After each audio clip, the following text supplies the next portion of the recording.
Assalamualaikum Uday. Mohon maaf bertanya fasal uduk. Uduk.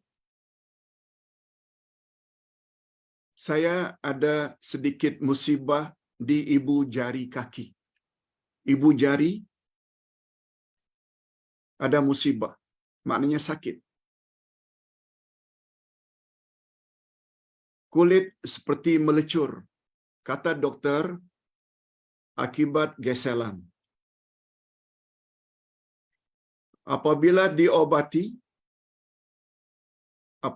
diobati, dirawat ibu jari yang sakit itu,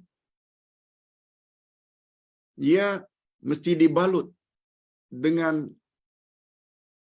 balutan.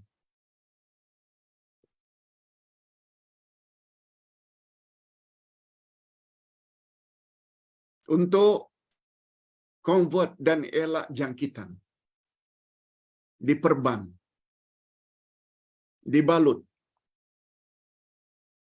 Yang kedua kegunaannya supaya dipercepat sembuh. Begitu kata dokter. Ia tidak sakit, tapi kesulitannya bila mau ambil uduk. Saya buka balutannya. Lalu uduk. Kemudian dibuka lagi.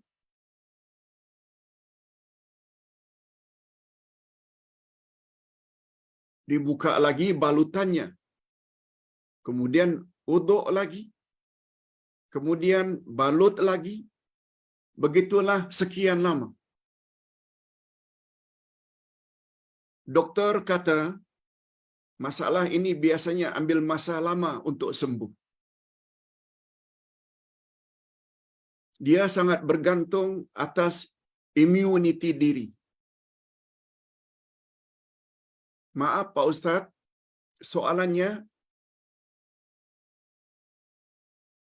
apakah boleh saya hanya sapu saja atas balutannya ketika ambil uduk? Atau saya mesti tayamum?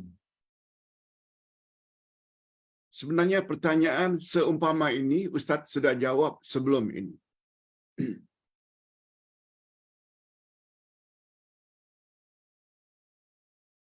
Sebagaimana kita sama-sama maklum, hukum dalam Islam ada dua, azimah dan rukhsah. Azimah hukum asal.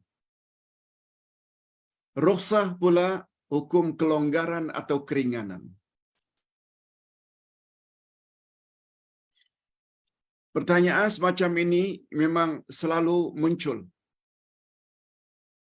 Sebab pengalaman dakwah Ustaz di Nusantara, kita selalu diajar oleh guru-guru kita tentang azimah. Salat wajib mesti berdiri. Sebelum salat mesti beruduk. Bila salat mesti menghadap ke arah kiblat. Dan lain-lain. Itu semua adalah azimah. Hukum asal. Betul. Tak salah. Tapi kurangnya, sangat kurang rukhsah disebut-sebut. Itu sebabnya menjadi perbincangan dan polemik berpanjangan tentang salat duduk di atas kursi. Ini kata tak boleh, ini kata tak boleh, ini kata tak boleh. Kalau boleh pun mesti begini, begini, begini, begini. Mengapa ini muncul? Karena selama ini rukhsah, hukum kelonggaran sangat kurang disebarkan. Padahal Nabi Muhammad SAW pernah bersabda, Allah Subhanahu Wa Taala menyukai kamu mengambil rukhsah kelonggaran, sebagaimana Allah Subhanahu Wa Taala menyukai kamu mengambil azimah. Allah suka. Tapi yang kita belajar azimah saja, rukhsah tidak. Malah Nabi SAW pernah dikatakan oleh Aisyah radhiyallahu anha, isteri baginda. Baginda apabila di depannya ada dua perkara terhadap sesuatu. Yang satu itu dapat dilakukan dengan mudah, dan satu lagi cara pula agak susah.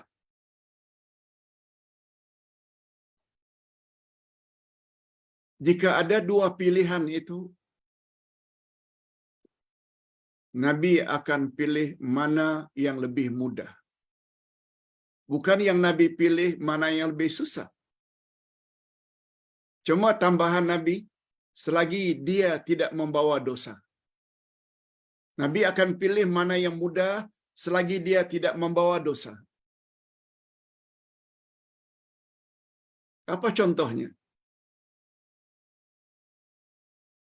Bila musafir, jarak yang boleh kita jamak dan qasar.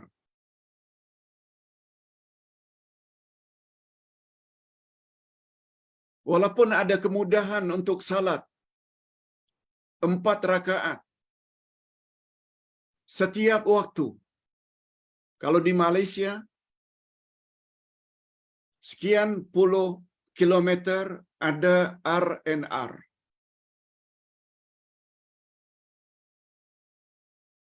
Rawat dan rehat. Ada surau. Ada kemudahan.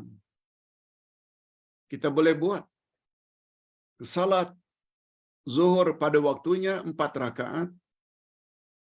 Pergi lagi, kita boleh lagi salat asar pada waktunya juga 4 rakaat. Padahal ada kemudahan dalam agama. Boleh jamak, boleh qasar. Sah. Orang yang tidak jamak dan tidak qasar setiap waktu. Sah. Tapi bila dibandingkan dengan buat jamak serta qasar, sama ada jamak takdim atau jamak takhir. Pertanyaannya, mana yang lebih mudah? Yang lebih mudah tentu saja jamak qasar. Nah, kata Aisyah, bila itu terjadi, Nabi akan buat jamak qasar.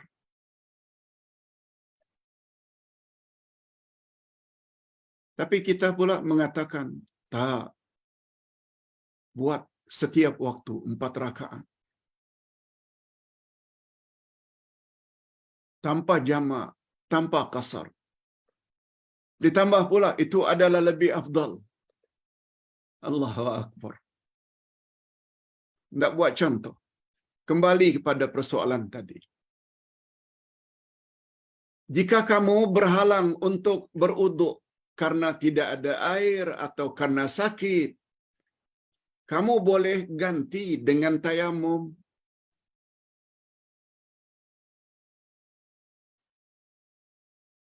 Tayamum itu sebagai pengganti air namanya rukhsah, kelonggaran. Dan ada cara yang kedua. Kalaulah hanya dibalut bahagian ibu jari, kaki. Pandangan ulama fiqh yang kedua, boleh beruduk seperti biasa untuk anggota-anggota yang lain. Dengan air.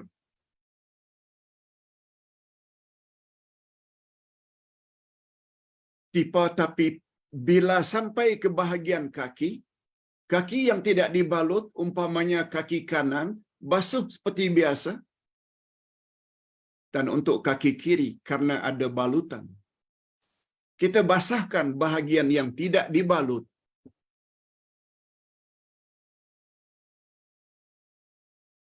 Tanpa membasuh balutan. Tapi bahagian balutan itu, secara tersendiri kita basahkan tangan, sapukan saja di bahagian balutan itu. Sapukan saja. Walau tidak kena air. Jangan masukkan air.